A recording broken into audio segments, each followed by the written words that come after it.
Welcome to Do the Talk podcast. This is a real estate podcast. We teach regular people how to invest in real estate.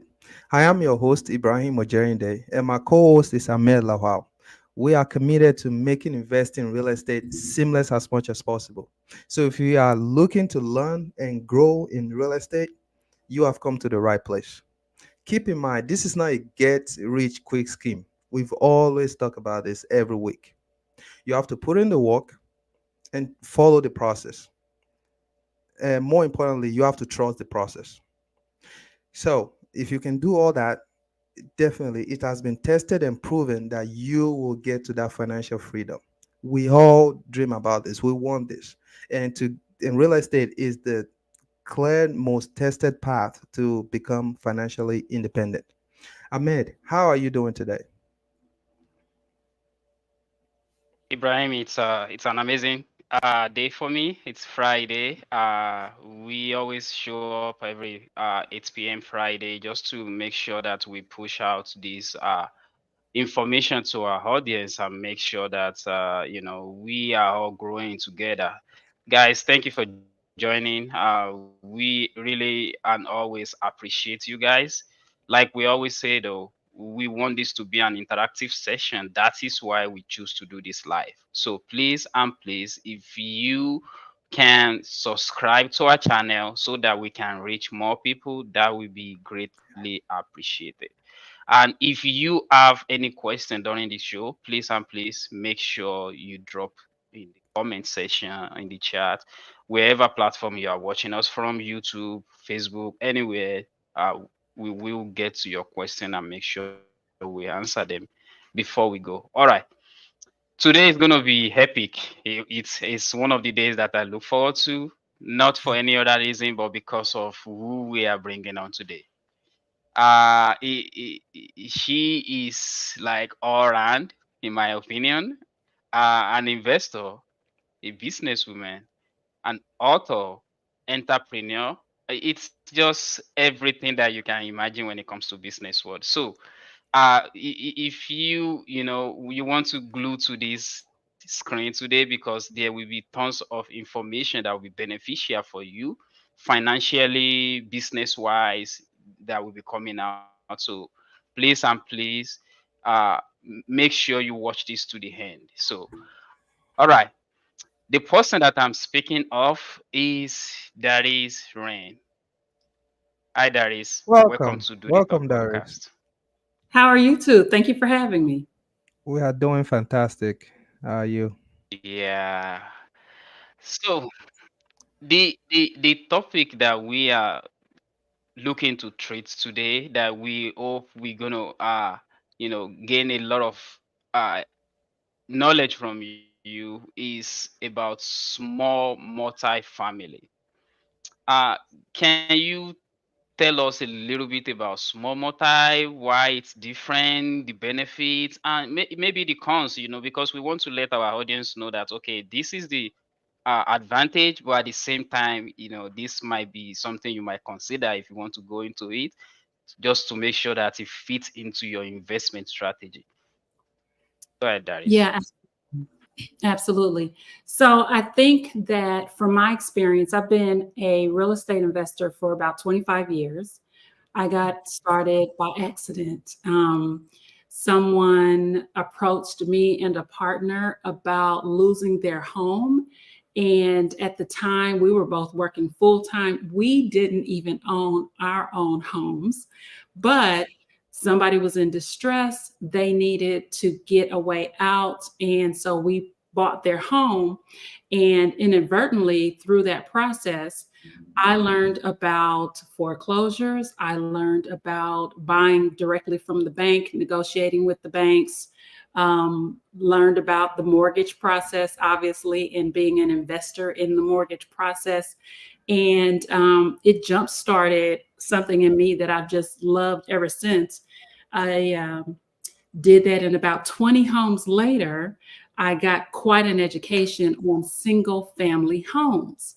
But there was a lot that I didn't know back then, and I never even considered small multifamilies, which in retrospect, I wish I would have, because it was a lot of work handling tenants in a buy and hold strategy for these properties. So, what I didn't know then was small multifamilies are properties that are two doors, duplex, triplex, fourplex. And then we'll talk, I guess, probably about the commercial level of five or more later. But in that two, three, or four category, what you have is you have a lot more efficiency in terms of being able to be a landlord because you've got one roof, but multiple tenants as opposed to multiple roofs, which means the pros I would say are less maintenance. So if we're talking about 20 individual homes across a city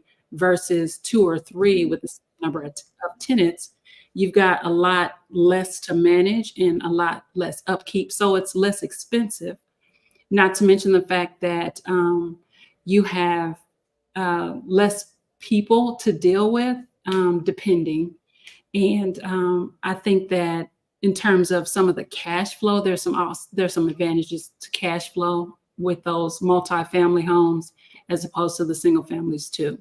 And I think where that comes in is vacancies. So if you've got a triplex and you have one door that's vacant, it's a lot different than having homes spread all over the city with empty doors. As far as the cons go with multifamily, I would say in this particular city where we are in Indianapolis, we don't have a lot of great inventory. And the second thing I would say is that there is a lot of competition for those homes because there's so many investors who are interested in them. And there's probably a couple cons on the financing side too, but I'm sure we're going to get into that.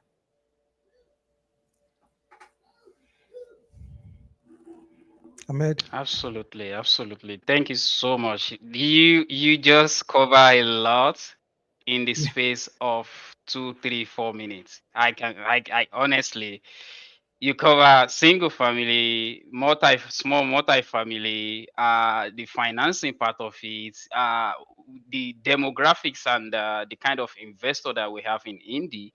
That is a lot of information. So just to bring us back a little bit and let people understand a little bit about all those little pieces. You mentioned something about financing. Can you expatiate a little bit on that? Sure. So when you think about a traditional homeowner who's purchasing a home, the financing is pretty straightforward.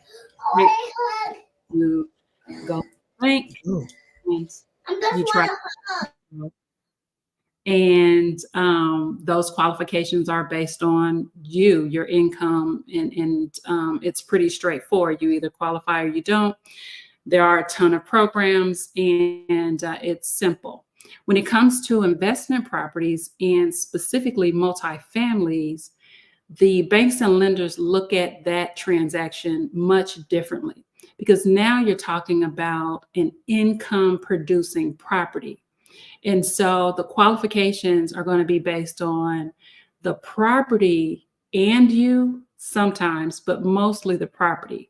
So if you want to get a loan on something that is cash flowing, then you're going to have to show the bank that this is a property that cash flows. So the paperwork is a little bit different. The due diligence, it's a little bit different. There are a lot of Absolutely. options, though, Absolutely. on the investor side. I would say more so than on the single purchasing a home for yourself side.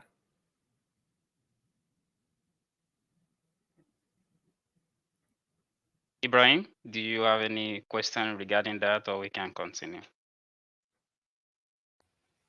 yeah, I don't have a question. I think she had give a good detail about like this the multi no question. Yeah, I just wanna I talked to Ahmed like 2 or 3 days ago about like in Indy we don't have enough multi-families, and what I've noticed is that all of them are kind of old just because it's like an old plan, and it's like Indy kind of stopped that kind of property, that kind of type.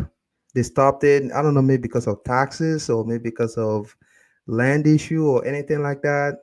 But majority of the multi families are hold houses, and we have majority the east downtown and that area. So um I mean, I don't know, maybe you know the reason, but do you have any idea of why we don't have enough here, or it's just something that? I don't necessarily have an idea why there aren't enough. I am noticing, though, and you may be noticing this too, that because of the lack of inventory on the multifamily side, I've seen a movement where investors are converting. So I've seen several things, and with who you were with as far as brokerage goes. I feel like they had their hands in a lot of this, especially Yeah. in the downtown Hmm. space. But I saw where investors were coming in and taking older multifamilies and either going from a 4 to a 2, or sometimes 2 to 3s or what have you. But I've seen a lot of conversions happen in the real estate space because there are more opportunities for you to earn more. Something else I'm seeing, and this is even on the market right now, I went and took a look, and there are about 106 properties that are in the 2 to 4 unit space right now that are active in Indianapolis. And there's about 5 or 6 of them that are new construction. But of course, those wouldn't appeal to a traditional investor because they're 400, 500, 600,000. And unless they were going to live in one, a homeowner is going to live in one side and rent the others, then, we're usually looking for some value add when we invest. So there's a lot of different things going on in terms of the amount of inventory and the type of inventory. And I'm happy to see it. People are trying to solve that problem. Thank you for that. Yeah. Also, there is another thing I want to ask. I'm gonna be going back to the financing part a little bit. Half of it is gonna be financing. Another part of it is gonna be about the property types. So when we talk about small multifamily, what is the difference between why do we put small in front of the multi and we put big multi? What will be the difference? Can you expatiate on the small and the big multi-family? Yeah, so one of the bigger differences is when you're talking about a 2, 3, or 4 unit, some of those they're still considered residential properties as opposed to a unit of 5 or more, which cross over into the commercial side of lending. So the idea is that if I have maybe a 2 or 3 or 4, then the idea is that I'm going to live in one side when I purchase it and just rent the others out. And so I can still walk into a traditional bank and apply for a residential loan. When you're at 5 or more, that's the cutoff. You are talking commercial lending, the guidelines are different. And so that property is going to be looked at as a business. And it's that straightforward. So you are indeed an entrepreneur, you know, an investor, and you will be looked at and dealt with differently.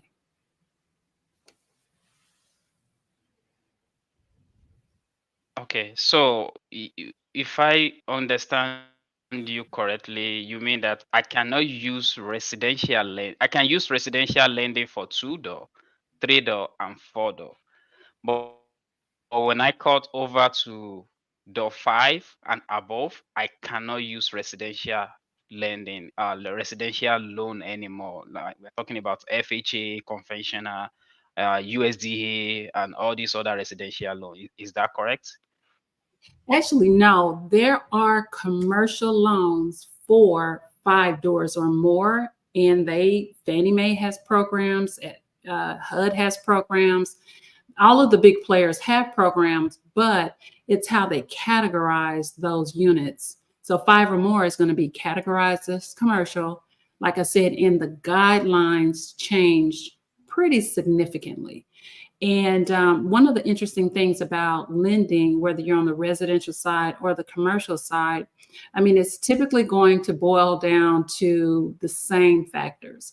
It's going to be how much is the down payment? Are we talking 3.5%, 5%? Are we talking 20%, 25%, 30%, right? So down payment is always going to be a factor depending on the class and the category.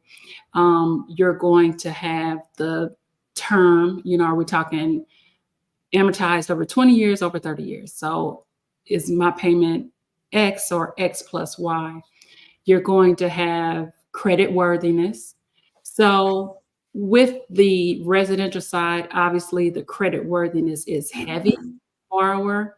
On the commercial side, you can walk into commercial opportunities and be approved for loans with less than perfect credit, with bankruptcies and other things that would give problems on the residential side. However, there's always going to be some kind of offset.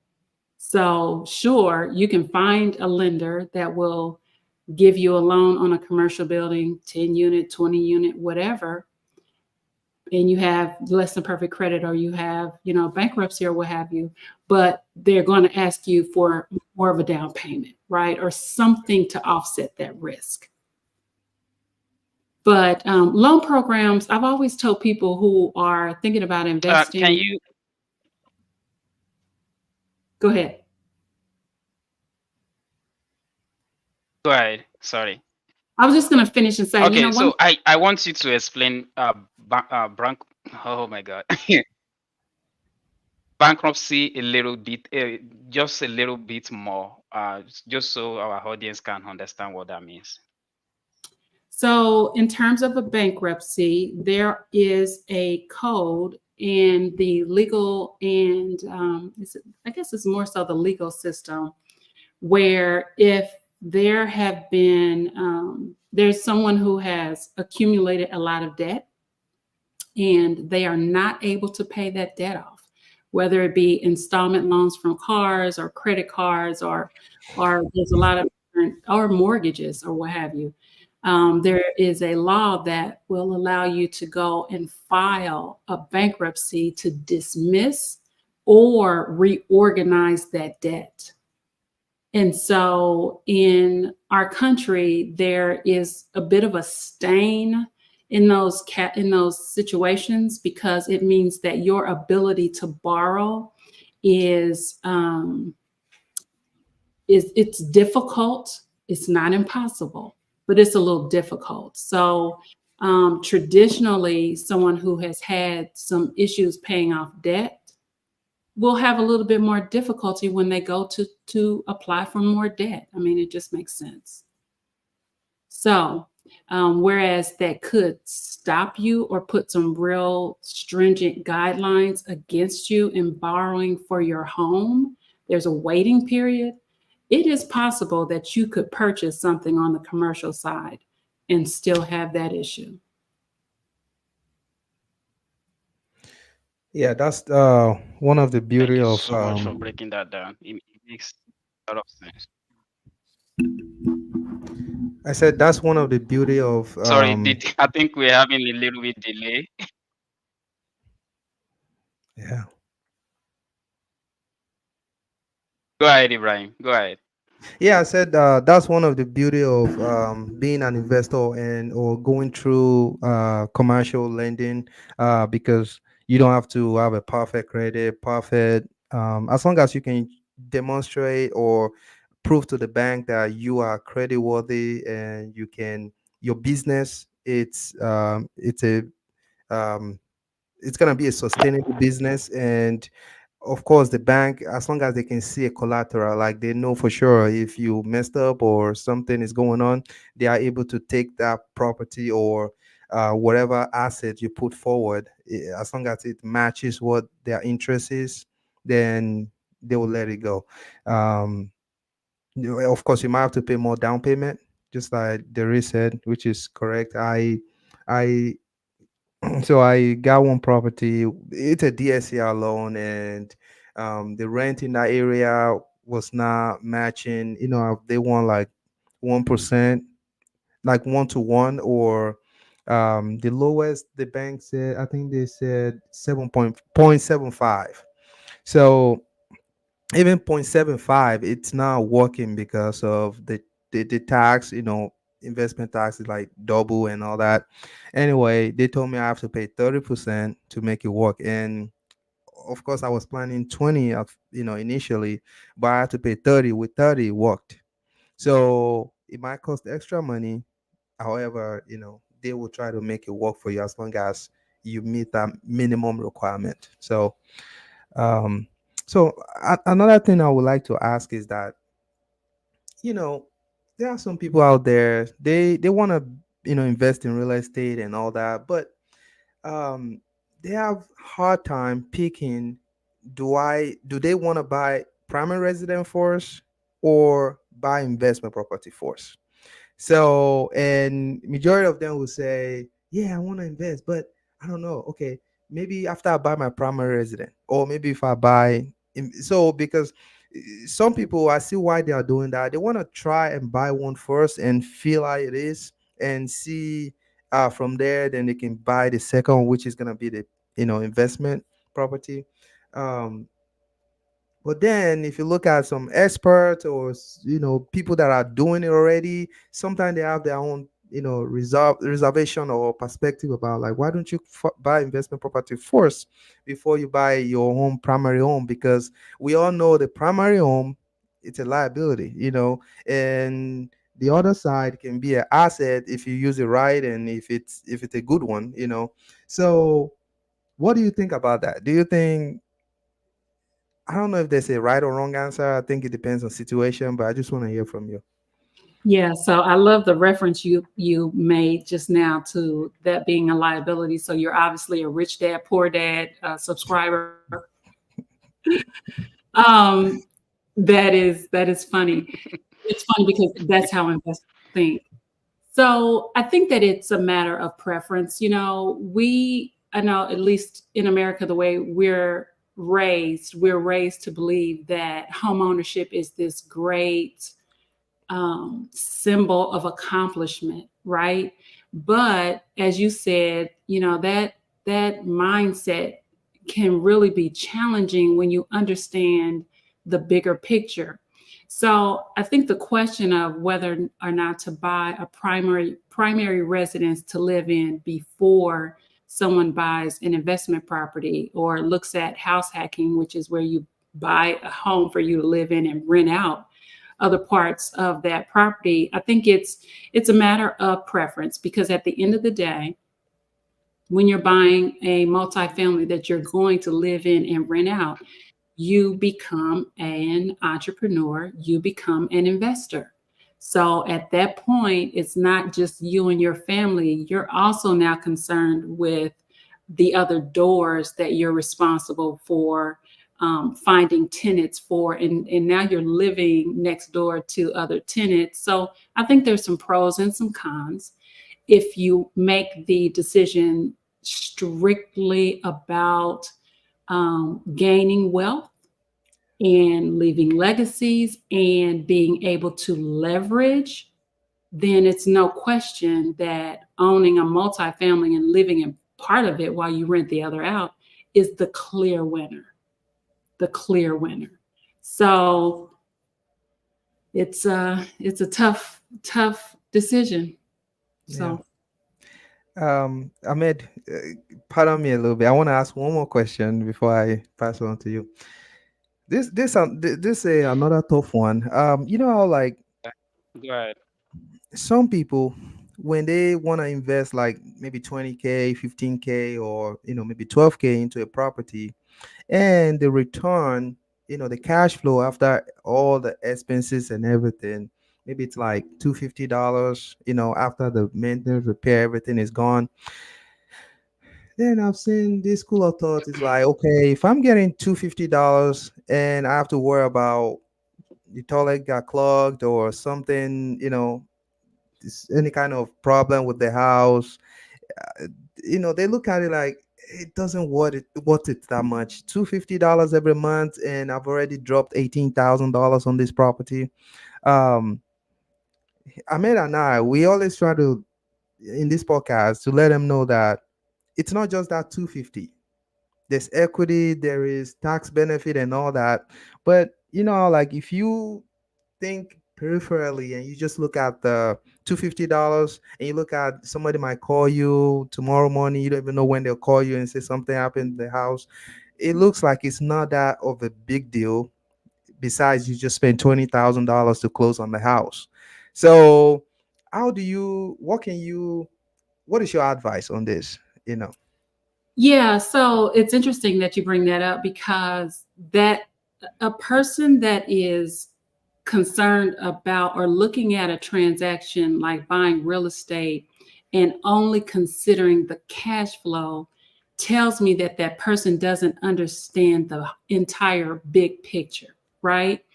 Because purchasing a piece of property is, I said the word a few minutes ago, it is leverage for you to go and build a portfolio of other properties.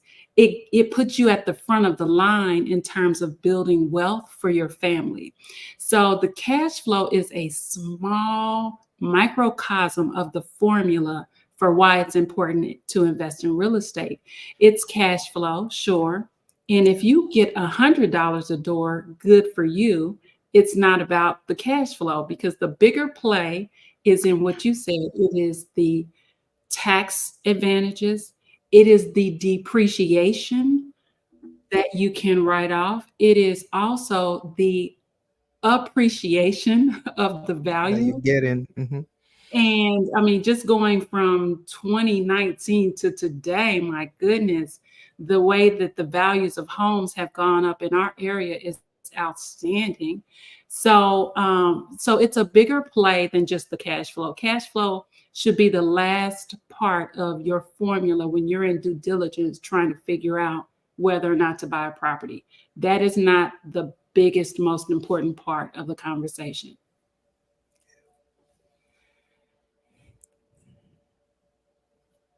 Thank you, Darius. I truly agree 100% with you.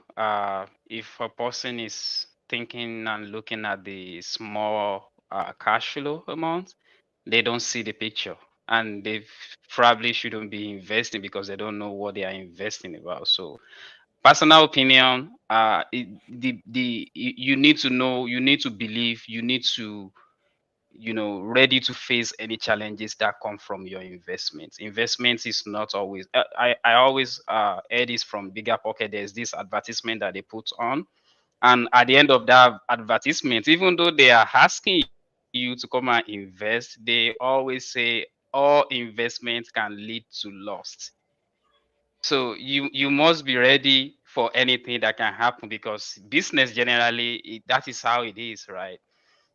So, but I'm going to drag us back a little bit locally here. What will be the best way, in your opinion, how people can venture into small multifamily? If I want to buy small multifamily tomorrow, what should I do Well, here in India? in this particular market, if you wanted to buy multi tomorrow, what I would say is that you need to go and consider off market properties. And I would consider talking to the bigger companies in the city that offer off market. Because everybody has access to, the retail channel, which is the MLS, and by the time something is on the MLS, chances are it's already been picked over by investors. So, I mean, the key, it's funny, I got a call from my college roommate yesterday, and she has been talking about getting into real estate investing for years. And I'm sure you too have these conversations with people who are interested but not committed to real estate yet. And she sends me a property, and it just, there was nothing to check off that would interest an investor about this property. It had been totally rehabbed. It was on the MLS, so it was being sold for retail price, and it was in an up and coming area, which is what drew her in. But I had to say, listen, this is just not how we do it. You're literally talking about buying something that an investor owns, and they've already got they're going to get the value out of it as soon as you close. So that's just not how we go about it. So to directly answer your question, I would go probably to some of the bigger wholesalers that have a huge inventory of properties that they're negotiating for, and I would deal directly with them if you wanted something quick and you wanted to make money.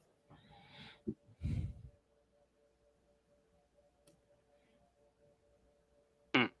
That's actually very, very right. I'm working on a duplex right now, and it took me a while. I have to like literally subscribe to all this wholesaling email channel, and each time they send me something, I always reply back. But see, this is what I reply. I'm looking for a duplex. This is a single family. So they keep seeing that email coming from me every single time. So now they know what I'm looking for, and immediately they get something on their plate that is a duplex. The guy rang me directly, like, "Hey, bro, I know you always reply to our email. I never even know maybe they see that email, but that is what I always do." And the guy rang Yes. me, "Will you be able to come and look at it tomorrow?" And I'm like, "Ah, sure." Then I went there, and we end up closing the deal, we end up buying it. So you are totally correct. And yeah, wholesaler can be very resourceful when you are looking for something very, very rare, because like we all said on this podcast earlier, especially small multi are very, very scarce, just because of the numbers of people that are looking for it. So if you are on MLS looking for it, I don't say you can't find it, but good luck. You're gonna need that. That's interesting. I was, So Ibrahim, do you have any? Okay, go ahead, Go Darius. Go ahead, ahead. Darius. Sorry. yeah, I was going to tell you an interesting story. So I was at a meeting a few months ago, and it was held by one of the bigger wholesalers here in the city. And before the meeting got started, we were just, having casual conversation with a lot of the people in the room. And the owner of the company, I won't say who he is, but the owner of the company was talking about the amount of money they spend on a monthly basis to acquire properties. And I'm talking, you and I know all of this, but I'm talking the sales calls, the texts, the trying to reach a distressed seller and negotiate a deal and buy this property off market. And I've done some of that, and I've had outreach team calling on my behalf looking for properties, and I was always outflanked by this bigger company. Mhm. So he says, you know how much money we spend on a monthly basis to market to acquire properties? And I said, no, I have no idea. He said, well, just take a guess. And I'm thinking, I don't know, 10,000, 20,000 a month, $60,000. Wow.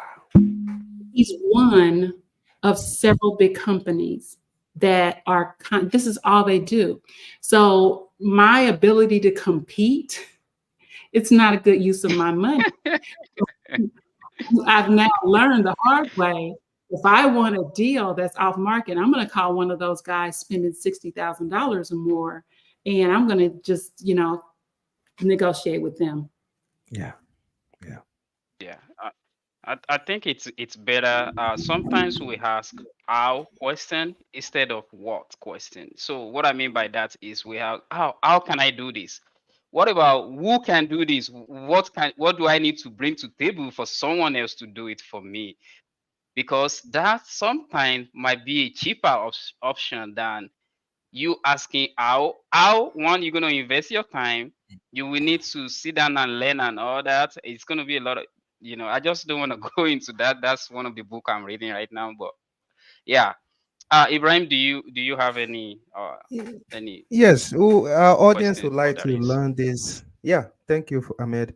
Our audience would like to learn from Darius about why it is advisable and why many investors always say buy distressed property and fix it up, and instead of going to turnkey or like going to a okay property that you don't have to do anything.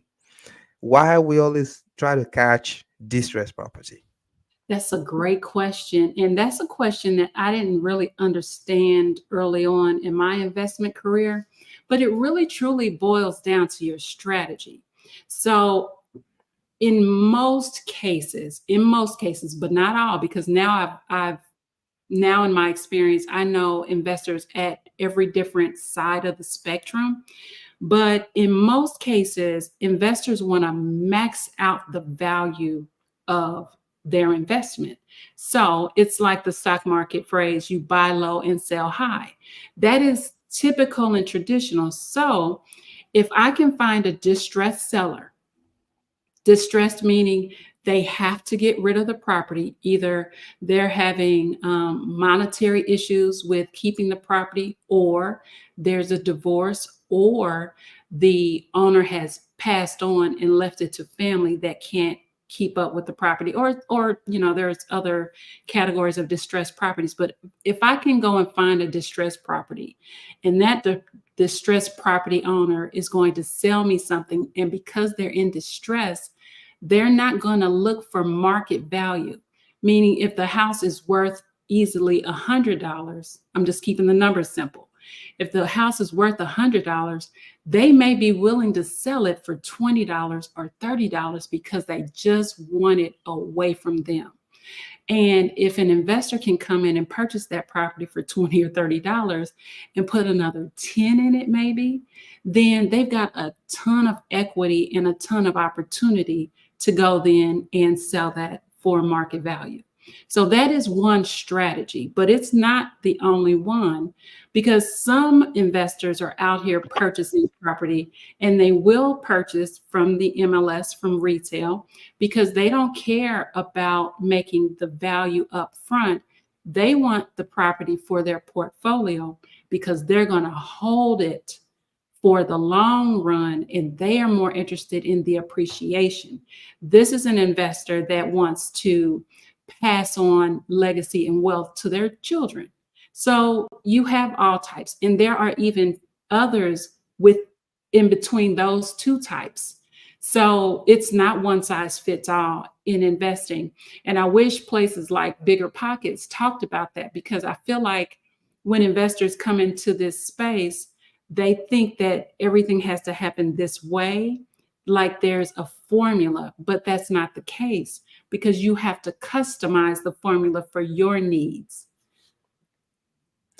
Thank you, 100%. Darius. I agree. Go ahead, man. I'm Oh no, just I'm feeling.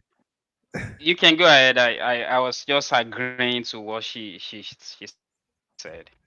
Yes, I was about to say I'm really feeling your the your explanation about how investment work and the types and how people are doing it. Actually, you described the middle one, the second one before the last, which is you said people are in between. The second, which is buy normal property and hold it. You are actually describing me. And the first, I've done like a, it's not like all the way distressed, like a moderate, and it's just one property. But after that, I've been buying normal property just because first, I don't have a team. Second, I don't know if I have that time. Third, the real estate market kind of, now the with the middle term renting, short term renting, and all that stuff, you don't necessarily have to go for distress, take another 6 months or 3 months to fix it up. You don't have to do all that. So when you mention, all these types, I feel like, okay, yeah, I think we I kind of agree with you, and because that's what I'm doing. And right now I'm trying to transition in one normal long-term lease because I helped the client became no the tenant became my client. So I helped them to get a property. Now I'm fixing it up, trying to make it cute as much as possible so I can use it for middle term and short term um, lease, so or rent. Anyway, so with the situation in the market now, you don't necessarily have to go for you know distressed property. And I asked that question just to see which angle you're at. Are you a mix, or you do the distress, or you do normal property? So my investment strategy has changed so much since I got involved in real estate. And right now I'm in the midterm. So I'm glad you brought that up. I'm in the midterm space, specifically targeting business travelers. However, I am on the hunt for a 10 unit. So I want to challenge you actually to think about if your strategy is buy and hold, and you don't mind going straight for a property which doesn't have to be distressed, I would challenge you to think about a commercial apartment building, something 5 units or above. And it Hmm. doesn't necessarily have to be in Indianapolis either. And here's why. This is something that I wish somebody would have told me when I had those 20 units and I was running all over town, learning how to do evictions. I hated that. What I wish somebody would have told me then was go buy an apartment building. And here's why. And I run numbers on just about every apartment that hits the market that's in my buy box. I run the numbers, and nothing has come across yet that matches what I want. However, I know it's coming. And here's the thing: you can go buy a single family home retail price, and if you're going to hold it for the next 20 years, sure, yeah, you'll break even in, I don't know how many years, depending on how much you put in, and cash on cash return and all that good stuff. You'll break even, and then you'll surpass it. But what about taking the same amount of down payment you were going to put into a single family and putting it into an 8 unit, a 10 unit, a 5 unit, a 12 unit? Now, here's the thing: the numbers still have to make sense, right? There's formulas involved in looking at the rental rates and net operating income. But if you think about that investment and you are baking in the cost of property management, right?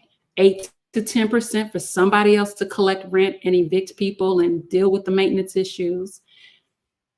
In most cases, that's a stronger play.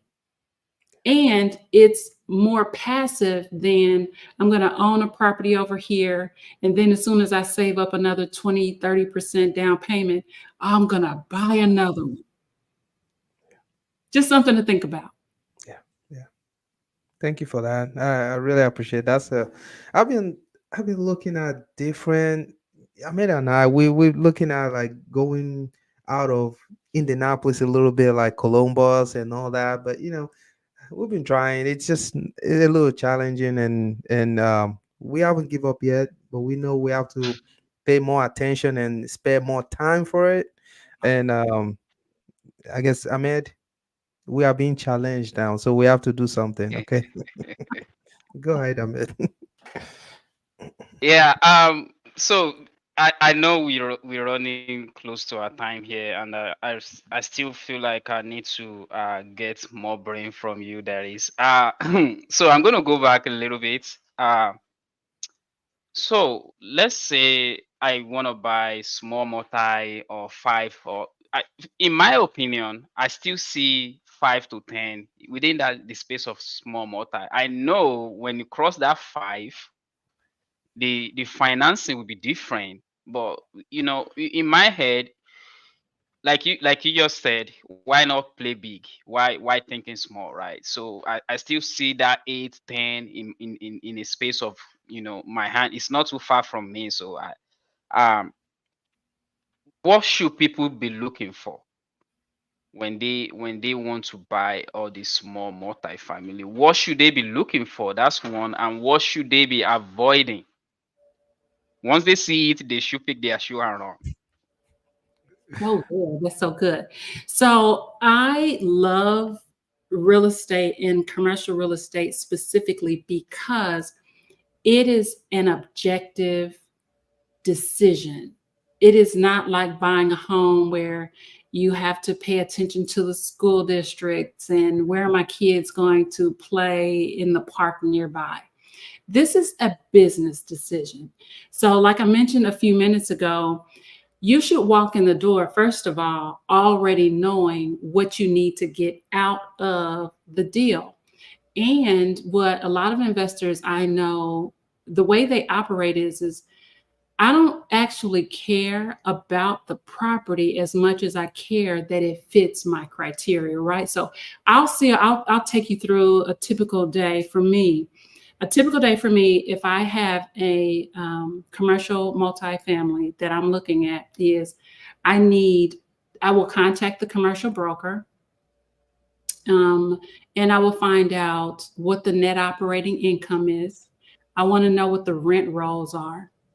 And so the net operating income is going to tell me the expenses and the revenue that that apartment is bringing in. And then the rent rolls are going to tell me what the current tenants are paying for rent. And I'm going to look to see whether it's market rate or not. Typically, it's not, especially if it's a mom and pop owner. And the rent rolls are going to tell me about vacancies. So, yes, it's a 10 unit, but units are vacant, or yes, it's a 10 unit, but two are vacant and two are behind on their rent. Like, I need to know that. And I'm going to marry that data to, like I said, market rents to see if there's some upside potential in that property. And then I'm going to start calculating. I'm going to calculate the cap rate. I'm going to calculate cash on cash return. I'm going to calculate the things I need to know. I'm going to consider the down payment. I'm going to consider the loan rates that are going on that day. And I'm going to consider a couple other factors that I know I'm going to come across when it comes to the lender and what they're going to ask me for. And I'm going to consider how quickly I'm going to get my money back. So I'm going to run the numbers. I'm going to include the cost of property management because I don't want to knock on doors every month asking for rent payments. And so I'm gonna throw it all on a piece of paper and I'm going to determine if I even want to go see it. I don't need to leave my So office if those things haven't been, determined. And so that's what I'm looking for. I'm also going to consider the class. So within multifamily, there are different classes in multifamily. There's A, B, C. C is going to be a class that is probably in a less desirable neighborhood. But if it's in a less desirable neighborhood, but it's on a bus line and I can, qualify for Section 8, or, I mean, all those things are going to go into the decision factor as well, which is why it's easy to take your show on the road and look for a property outside of the city because, it's just numbers. Do the numbers work? So I have a lot of investors that are contacting me from out of state and even out of country trying to get properties in this city because they don't care about location, and neither should we. Now you asked about, and I hope that helped you on the front side of that question. As far as the cons go, it's real simple. If the numbers don't make sense, it's a no-go. thank you. I I think you mentioned something that I want you to explain a little bit more because it kind of it's a language that I understand, but I feel like we don't talk much about it on this podcast. But since you bring it up, I want you to explain a little bit of it. The rent rule. What is rent rule?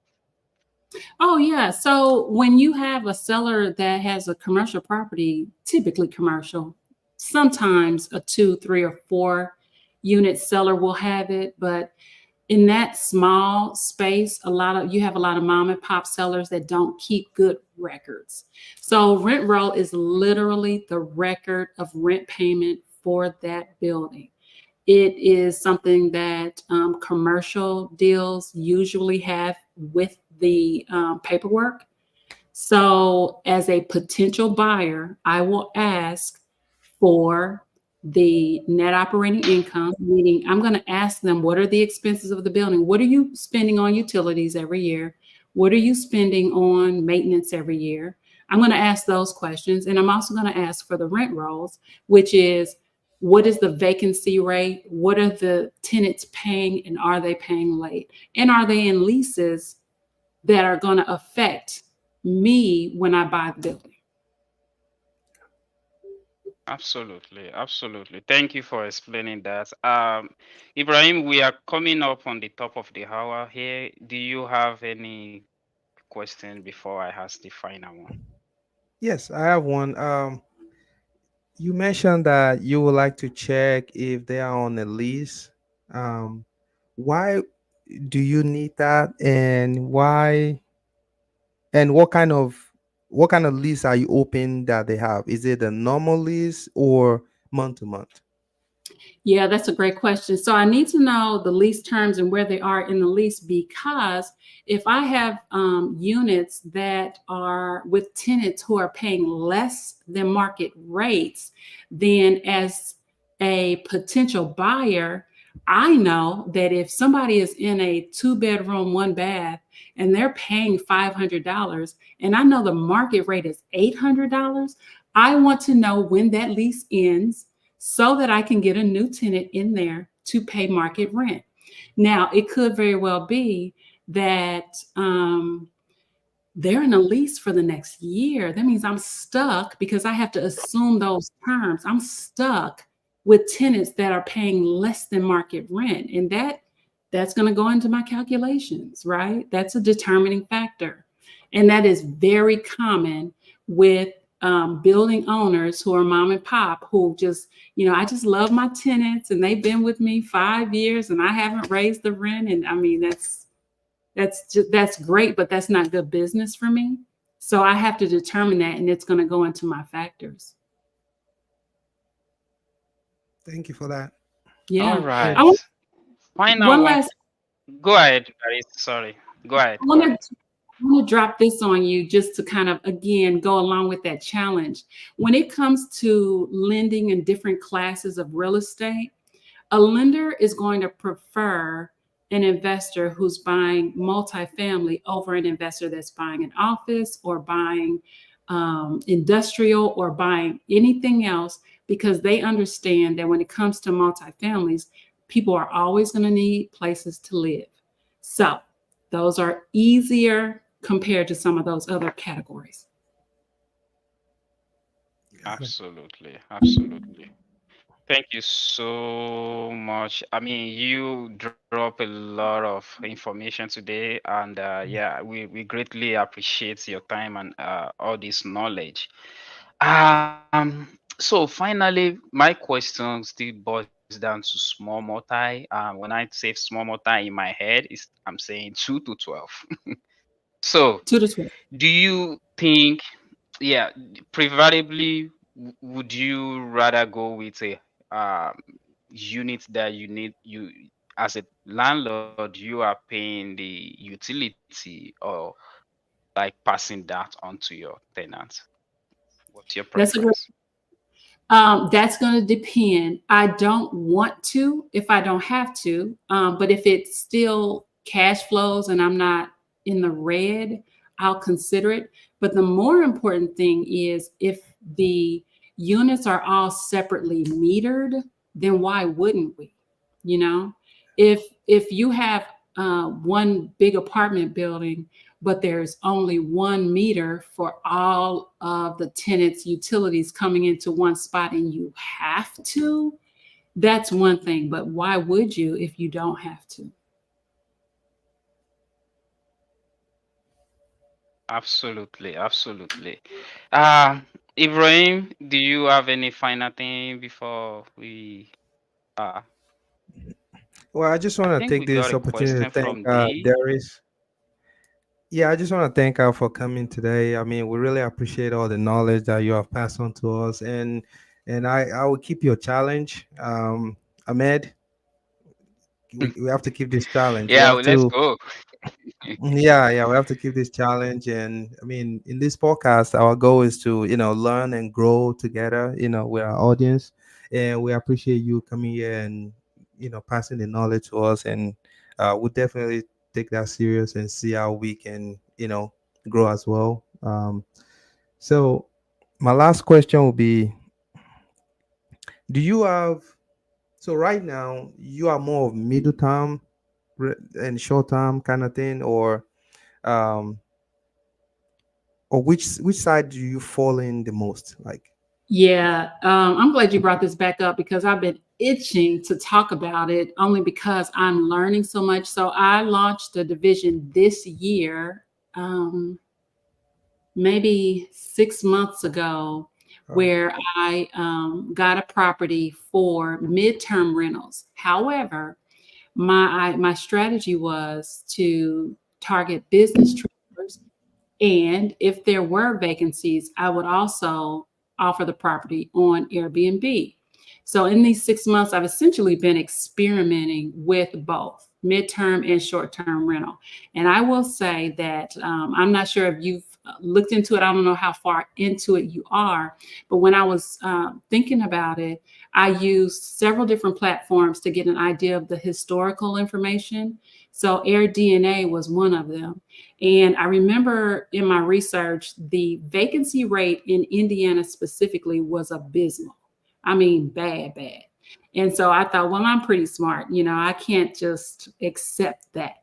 And I'm going to go into this and I'm going to figure it out. And I'm going for 100% vacancy. I don't care what the historical data is. Well, listen, it is very difficult to manage this midterm, short term rental.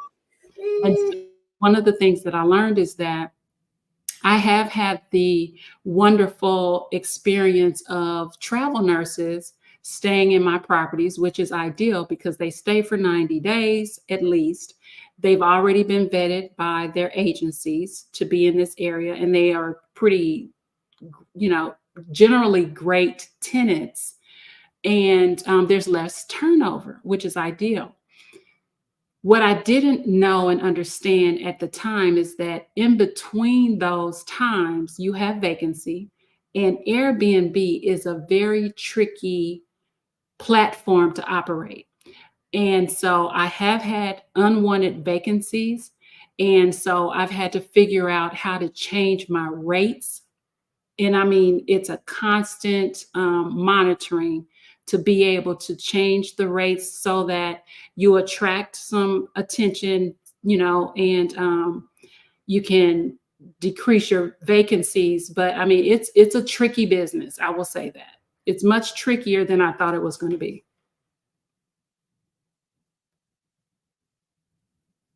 So, thank you for that, Darius. I kind of, I'm in the same boat as you right now. I have a travel nurse that moved out at the end of last month, and guess what? I got a test a day before she's moving out. Like, I'm moving out tomorrow. How am I getting my deposit back? And I'm like, holy cow. I put in my contract minimum of 30 days notice. Even though we both had contracts, she extended 1 month. So I expect she should have signified or tell me something. So because she extended, so in my mind, I think, okay, maybe she's going to be extending for quite some time now. So I don't even bother to. And I sent out a test, not knowing that she replied to my test, but I didn't get it. So it was a mess. That house is still open right now. It's been open for 14 days, and you and I know what that can mean at the end of the month. It's definitely going to be red for that property this month. But I kind of resonate with what you're saying. That is why I bring that up. It's really it's something that I'm hoping and praying the person I'm talking to today is going to come true. I finally have a interested travel nurse, but you never know until you sign that contract. You never know. So, of course, there's a lot of competition right now. They are checking other places and all that. So, That it is what it is, though. So yeah, um, if our audience wants to reach out to you, that is, how can they reach out to you? I think the easiest thing is to catch me on Instagram. I'm just at Darice Rene. I do have an investor website set up. It's rentalpropertystrategies.com. Rentalpropertystrategies.com. I Properties. am very interested in talking to investors right now who have properties in their portfolios and they're not evaluating them. It's a big problem and people are losing a ton of money. So I'm hoping to have more conversations like that with investors. Thank you, Darius. Absolutely. I wasn't able to reply because my daughter was just anyway. So about the quickly, yeah, it's kind of tough in indie. But I've been since last 2 months. I've been trying different strategy, and I'm seeing the result. It's not yet big, but getting notification and emails from like relocation specialist, and I get one today from a contractor. No, it's the HR for a contractor company. Like they're doing like an alarm system and everything for Walmart and all that. So I can see there's still some meat on the bone if we reach out to all those, insurance companies and all that. Most of them outsource it. However, you can still get more information if you can call. It's like you do wholesaling for your middle time renting. You have to call all of them and gather all those information. Let them know this is what you do. They would like to see your pictures and describe the properties and the amenities and everything. So I've been doing that, and I can tell you, yeah, it's working. It's just that I think I have not done enough to capture, enough of them. But yeah, but I think it's working. Good. I do have a question for you all. There's a question that came in. Should I address that? Sure. Yeah. Please go I ahead. Please go ahead. Yeah, I love that question. I'm not gonna pronounce the name well. Demola, maybe. And That's correct. oh, I got it. Okay, good. Preferred cap rate when buying a multifamily. So that's a loaded question. And it's a loaded question because each investor in their buy box has this cap rate that they're going for. And so in that question in that rate is typically based on the other properties in their portfolio and what they need to get from this next acquisition. So I'd say that the other thing that makes answering the preferred cap rate question difficult is the fact that different classes are going to allow for different cap rates. So if I'm in a class A versus a class C, I'm expecting a different return. So that's one thing. And then the other thing is that in this rate environment, with interest rates being where they are, I mean, I want a cap rate that at least is beating out the rate that I'm paying for the financing. So I wish I could give you a straightforward answer, but if there was a straightforward answer given, then that would tell you how bad an investor I am. It's a difficult question. But I love that you're thinking about it. What I would be mostly concerned with is the other parts of your formula that you're considering when buying that multifamily and how it lines up with your long-term goals. Because cap rate is just one of many, many, many formulas that you need to consider. That's a great answer. Thank you Absolutely. for that. Yeah, thank you, thank you, thank you. That is so perfect. So perfect. All right, Ibrahim, if people want to reach out to you, how can they do that? Yeah, you can just DM me at IB Realtors. You know, give me a call 317-728-0213, or go to Facebook IB Realtors. Yeah, just message me and I'll get back to you as soon as possible. Ahmed, before we round up. Absolutely. Yeah, same here. If you want to talk real estate, anything real estate, really, I'm always open. It always make my day to talk about real estate. This is something I'm always happy about. Even talking about it make me fulfill some days, Not talking about it make me the other the other way. I don't want to say it, but yeah. So that is how much I love real estate. You can reach out to me at official Ahmed Lawal. At official Ahmed Lawal. Give me anytime. Just DM me. Anything I can do for you, I'm always open. Thank you so much.